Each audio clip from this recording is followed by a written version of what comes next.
कहा जाता है सिंह सवन सत पुरुष वचन कदली फलत इक बार त्रिया तेल हमीर हट चढ़े न दूजी बार। अर्थात सिंहनी यानी कि शेरनी जो है वह एक बार बच्चा देती है।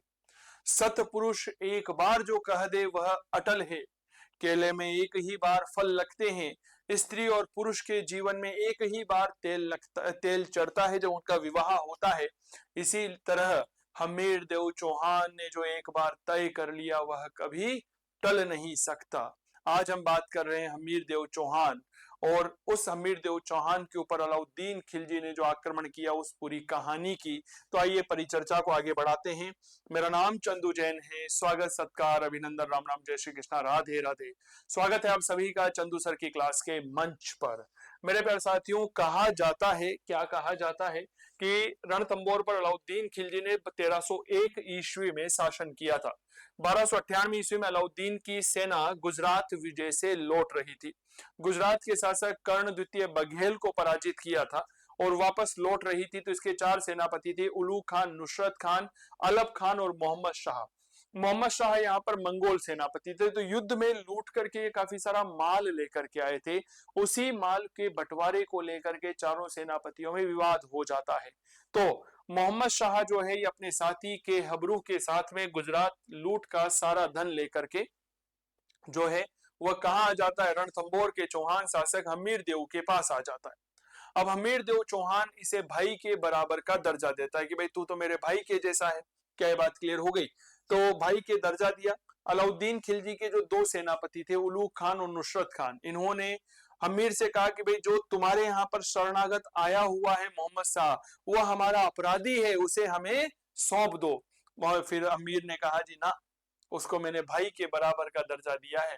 मैंने वचन दिया है कि जब तक मेरे शरीर में प्राण है मैं तेरे रक्षा करूंगा, प्राण जाए पर वचन ना जाए। तो इन्होंने हमला कर दिया। इधर अमीर के 2 सेनापति थे, इन्हों में संघर्ष हुआ।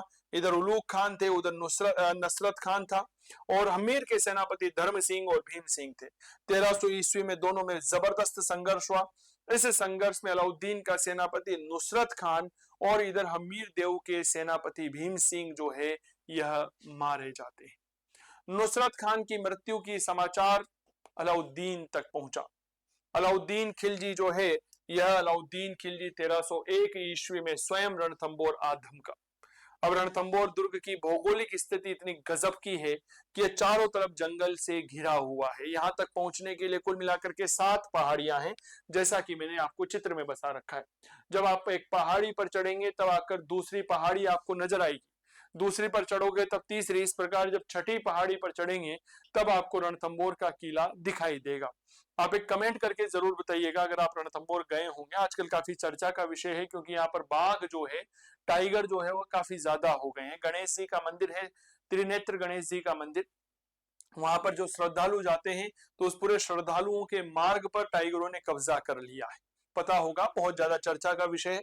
तो अगर आप रणथंबोर गए होंगे तो आपको पता होगा कि रणथंबोर जब हम जाते हैं तो क्या उसका किला 8-10 किलोमीटर दूर से ही नजर आने लग जाता है क्या कि हाँ वो रहा रणथंबोर? नहीं, अचानक से जब हम जंगल में से निकलते हैं तब अचानक से किला जो सामने प्रकट होता है, उसका प्रवेश द्वार सामने प्रकट होता है। तो जब छठी पहाड़ी पर चढ़ोगे तब जाकर के रणथंबोर का किला दिखेगा। लेकिन ध्यान रखिएगा बीच में काफी जंगल है, तो जो सैनिक ऊपर चढ़ा है यह तय नहीं है कि वो नीचे उतरेगा तो सुरक्षित रहेगा या नहीं रहेगा। चलिए कोई बात नहीं। तो रणथंबोर दुर्ग को प्राकृतिक सुरक्षा प्राप्त है और उसको जीतना बेहद मुश्किल है। लेकिन अलाउद्दीन खिलजी ने रणथंबोर दुर्ग के 2 रक्षक थे, एक का नाम रणमल था और एक का नाम रतिपाल था। इनसे कहा मेरी तरफ आ जाओ, मैं तुम्हें यहाँ का राजा बना दूंगा, लालच दिया। और ये विश्वासघाती रणमल और रतिपाल हमीर देव चौहान के साथ विश्वासघात करते हैं, नमक हरामी करते हैं। अलाउद्दीन खिलजी को रणथंबोर दुर्ग के प्रवेश द्वार बता देते हैं। अलाउद्दीन खिलजी की सेना उन गुप्त प्रवेश द्वारों में से रणथंबोर दुर्ग में प्रवेश कर जाती है। दोनों में बड़ा गजब का संघर्ष हुआ। 11 जुलाई 1301 को हमीर देव चौहान और अलाउद्दीन में संघर्ष हुआ। हमारा वीर हमीर देव चौहान लड़ते हुए वीरगति को प्राप्त हुआ। इसके बाद हमीर की पत्नी रंगा देवी जो है उन्होंने राजस्थान का पहला जोहर किया। वही हमीर की पुत्री थी देवल देवी, उसने रणथंबोर के पद्म तालाब में कूद करके एकमात्र जल जोहर किया। इस प्रकार अलाउद्दीन खिलजी ने 2 विश्वासघातियों की वजह से रणथंभौर जैसे ऐतिहासिक दुर्ग पर अधिकार कर लिया। अब साहब ये दोनों विश्वासघाती जो है अलाउद्दीन के पास आते हैं और कहते हैं कि आपने कहा था आप हमें राजा बना देंगे, बना दीजिए ना, लाइए राजा का किताब दे दीजिए, लाइए छत्र दे दीजिए, मुकुट पहना दीजिए, राज तिलक कर दीजिए। अलाउद्दीन ने कहा इधर आओ, तुम उस राजा के नहीं हुई जिसका तुमने नमक खाया, तुमने उसके साथ नमक हरामी कर दी, तो ये मैं कैसे विश्वास कर लूं कि तुम मेरे साथ कभी गद्दारी नहीं करोगे।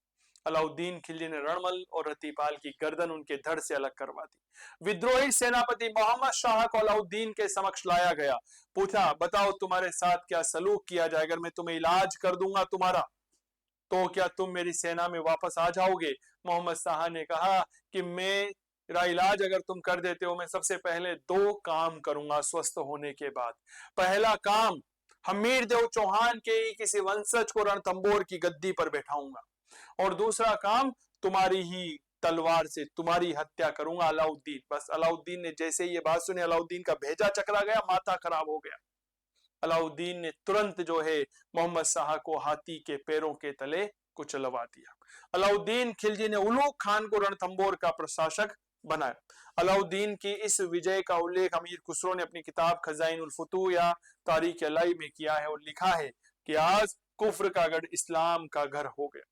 एक बेहद प्रसिद्ध राजस्थानी साहित्यकार है चंद्रशेखर, उन्होंने किताब लिखी है हमीर हट। इसमें कहा गया है कि मोहम्मद शाह और अलाउद्दीन की पत्नी बेगम चिमना बेगम जो थी, उसमें प्रेम संबंध थे।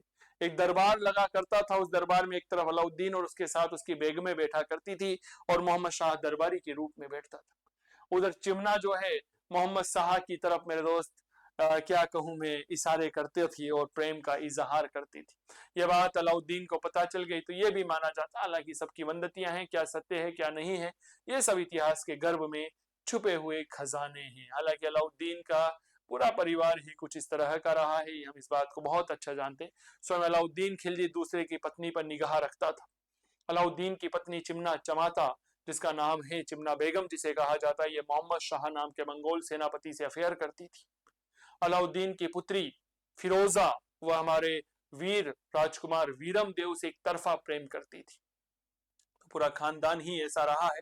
तो ये थी अलाउद्दीन खिलजी के संदर्भ में कुछ बातें, रणथंभौर विजय की कुछ बातें, और हमारे वीर महावीर हमीर देव चौहान के संदर्भ में कुछ महत्वपूर्ण बात।